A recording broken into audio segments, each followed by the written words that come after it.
ucapan selamat Natal kepada orang-orang Nasrani. سأتكلم في المجلس علماء كبار.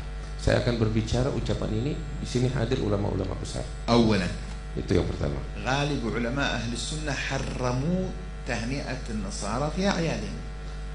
Sebagian besar ulama-ulama ahlu sunnah mengharamkan tahniah, ucapan selamat atas hari raya mereka orang-orang yang Nasara. وأنت هل هذا يناقض كلامك أنت تقول نهنئ؟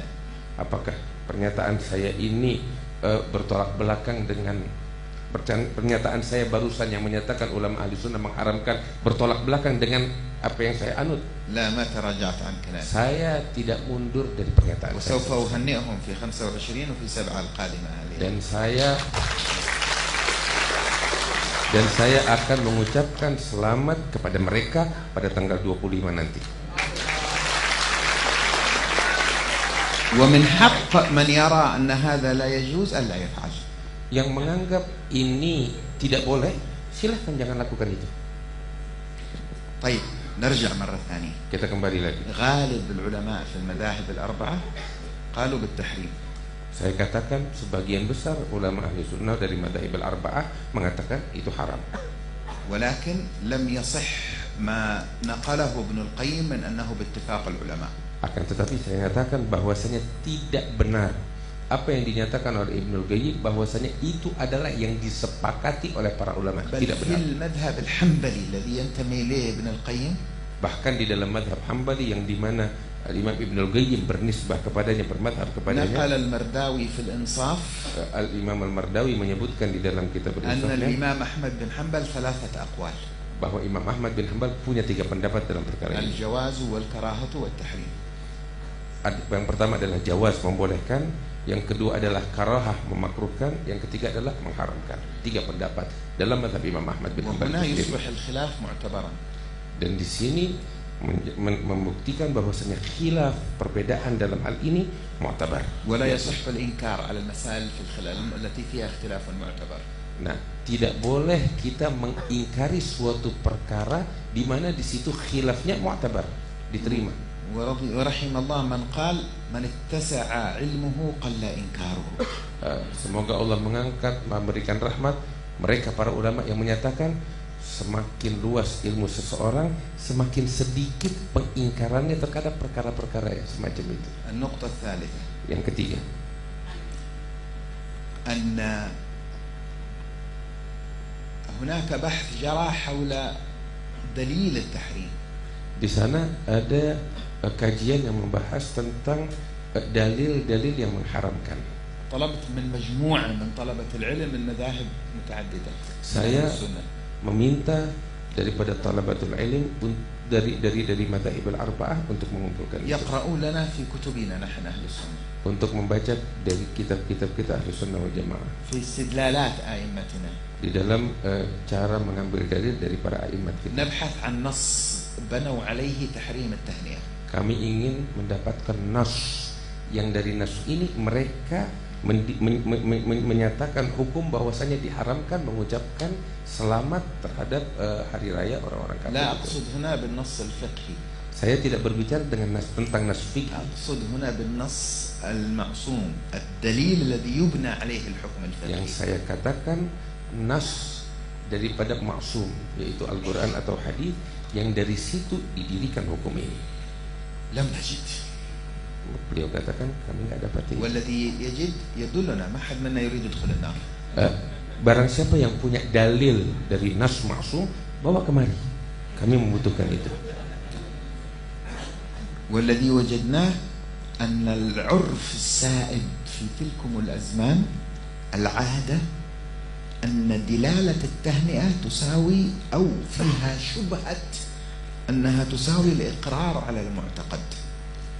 Yang kami dapati di masa itu, masa ulama ahli sunnah yang mengharamkan, bahwasanya ucapan selamat itu mengandung suatu arti seakan-akan menyetujui i'tiqad kekafiran atau keyakinan kekafiran itu. هكذا الثقافة في ذلك العصر. Ini adalah uruf atau pemahaman di masa itu. أنك لما تهنئ معناه تقر على الشيء الذي تهنئ Di عليه. masa itu orang yang menyatakan selamat seakan-akan dia mengakui, merestui akidah keyakinan yang menyimpang itu. وفي حال وجود هذه الشبهة يحرم التهنئة. Nah, kita katakan pada saat hal ini ada, maka kita katakan haram. وأما إذا نوى الإقرار فهو كفر. Kalau kita menyatakan selamat terhadap hari raya mereka dengan di hati kita merestui kekafiran, maka itu adalah kufur. العقائد مختلفة. Akidah yang berbeda dengan لا akidah نقول kita. بتكافؤ الديانات. Kita tidak pernah menyatakan semua agama itu sama. ونرى أن هذا عبث. Ini omong kosong semacam itu. لكن في عصرنا هل لا تزال التهنئة معناها الإقرار على المعتقد؟ Nah, tapi kalau kita lihat di masa kita, apakah mengucapkan selamat itu artinya menyetujui keyakinan itu?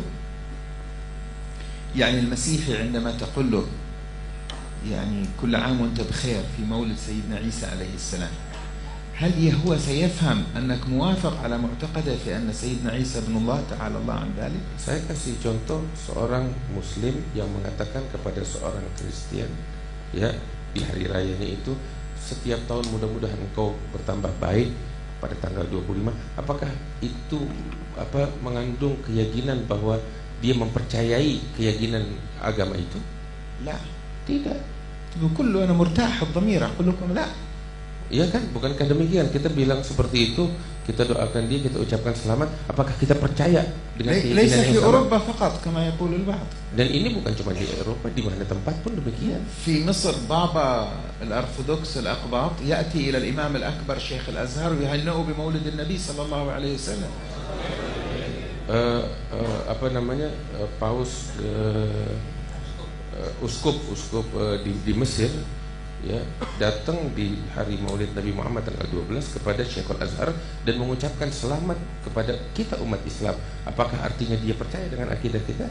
هل معنى هذا أن البابا آمن بنبوة سيدنا محمد؟ Apakah artinya dia uskup ini percaya dengan kenabian Nabi Muhammad? لا.